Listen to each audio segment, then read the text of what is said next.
Medical కాలేజీలు శంకుస్థాపన చేసి పారిపోయావు.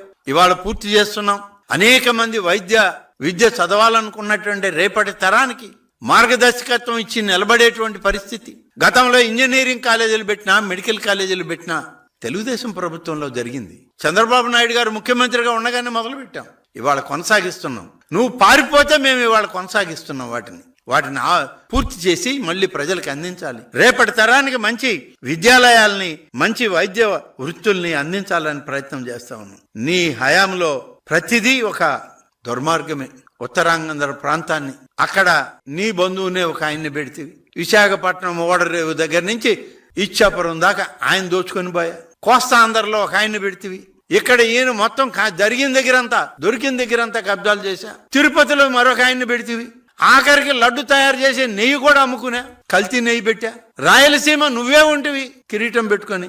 ఆ రాయలసీమలో ఏమీ లేకపోయినా ఉన్నట్టు ఒకటి సృష్టించి రాయలసీమని నేను రతనాల సీమ చేస్తున్నానంటివి. ఏం చేసావు? ఎక్కడ రత్నాలు? పోదాంరా, ఏడైనా ఒక రత్నం ఏరి మాకు తెచ్చుకుంటాం మేము కూడా, నువ్వు ఇచ్చిన రత్నం అని.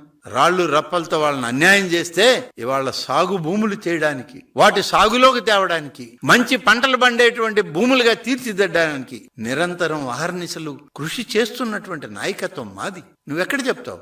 ఏం లేదు. కాంట్రాక్టర్ల కోసం పనులు చేశావు, కాంట్రాక్టర్ల కోసం అనుమతులు ఇచ్చావు, కాంట్రాక్టర్ల దగ్గర కమిషన్లు దండుకున్నావు. నువ్వు ఏ పని మొదలు పెట్టలా, చేయలా. ఇవాళ మేము చేసే పనులు మొదలు పెట్టాం, చేస్తున్నాం.